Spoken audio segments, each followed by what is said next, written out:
पहले तनिक लागी बाद में बुझाई कि पहले तनिक लागी बाद में बुझाई प्यार के निभावत में गाड़ी फाट जाई कि दिल जे बनावल आई दादा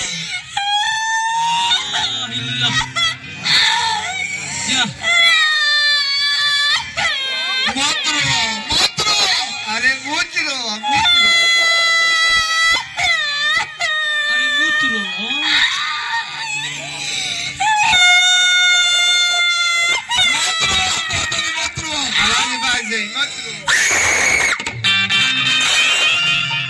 बहिनी का अंडरवियर पहिरा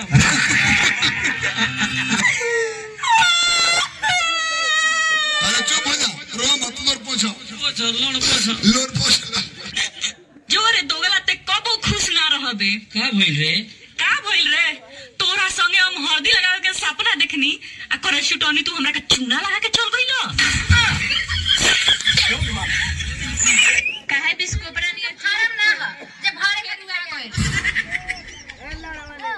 सुनो आई लव यू हम किसी दूसरे की अमानत है मैं किसी और की हो चुकी आगे माया के दैया के नून मेरी चाई तोरे गनवा बोले बिलाई आगे हमें के लकड़ी भरोसा के गादा हाथी के गा खजुआवे दरोगा आगे हम बनली लिटिया बन गेले गुरपीठिया एले दूल्हा हवा मार के बड़ पीठिया ओ मैडम जी आई लव यू तू लगी का बांध तो प्यार करी तुम क्या सोचती हो मुझे तुम्हारे जिस्म की जरूरत है तुम्हारे शरीर की भूख है मुझे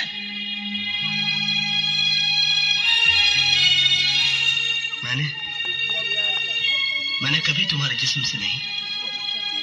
तुम्हारी आत्मा से प्यार किया लेकिन तुमने मेरी कद्र नहीं की मेरा इंतजार नहीं किया मुझे किसी गुजरे हुए वक्त की तरह भुलाकर किसी और का हाथ थाम लिया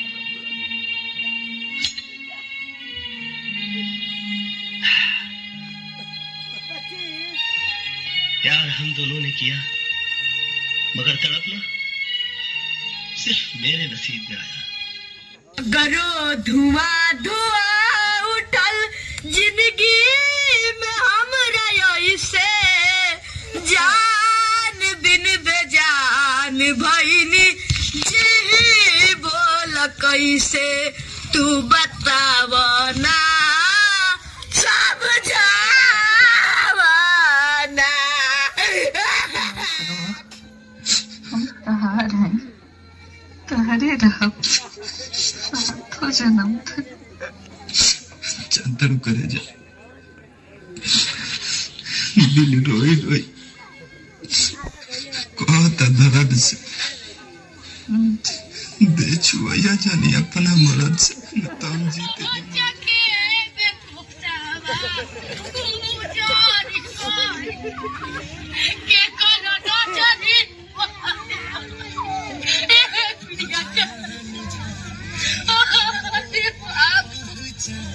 दिल तो गइलू अरे कौन कर